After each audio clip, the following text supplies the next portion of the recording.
Sir, മറ്റൊരു കാര്യം, ദേവസ്വം ബോർഡിന്റെ ഒരു ഫയലും സർക്കാരിന്റെ മുന്നിൽ വരില്ല എന്നാണ് കടകംപള്ളി പറയുന്നത്. ദേവസ്വം കാര്യങ്ങളിൽ തീരുമാനമെടുക്കുന്നതും ഉത്തരവാദിത്വവും ദേവസ്വം ബോർഡിന്റേതാണത്രേ. അത് എത്രത്തോളം വിശ്വസിക്കാനാകും?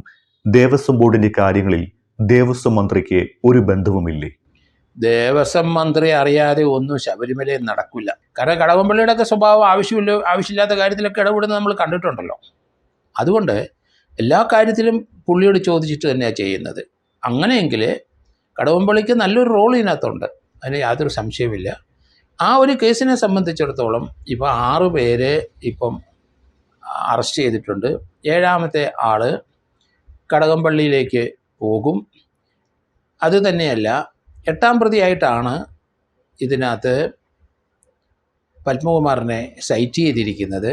ഇനി അതിനകത്ത് 2 പേരെയും കൂടെ മിച്ചം കിടപ്പുണ്ട്. മറ്റേ ജയശ്രീയും കൂടെ വരുമ്പം 11 പ്രതികൾ വരും. 11 പ്രതികളുടെ അറസ്റ്റോടുകൂടി പിന്നീട് വരുന്നത് ഈ ദേവസ്വം ബോർഡിൻ്റെ മന്ത്രിയിലേക്ക് കാര്യങ്ങൾ എത്തും എന്നാണ് ഞാൻ കരുതുന്നത്. അവിടെ കൊണ്ട് നിന്ന ഭാഗ്യം. കാരണം ദേവസ്വം മന്ത്രിക്ക് ഒരു ലെറ്റർ അല്ലെങ്കിൽ പരാതി അല്ലെങ്കിൽ ഒരു റിക്വസ്റ്റ് ഉണ്ണികൃഷ്ണൻ പോറ്റി കൊടുത്തത് നേരിട്ടാണോ, അദ്ദേഹത്തിന് എങ്ങനെ പരിചയം, എത്ര നാളത്തെ പരിചയമുണ്ട്, അതോ അത് മുഖ്യമന്ത്രിയുടെ ഓഫീസിൽ നിന്ന് വന്നതാണോ എന്നുള്ള കാര്യങ്ങളിലൊക്കെ ഇനി വ്യക്തത വരുത്താനുണ്ട്.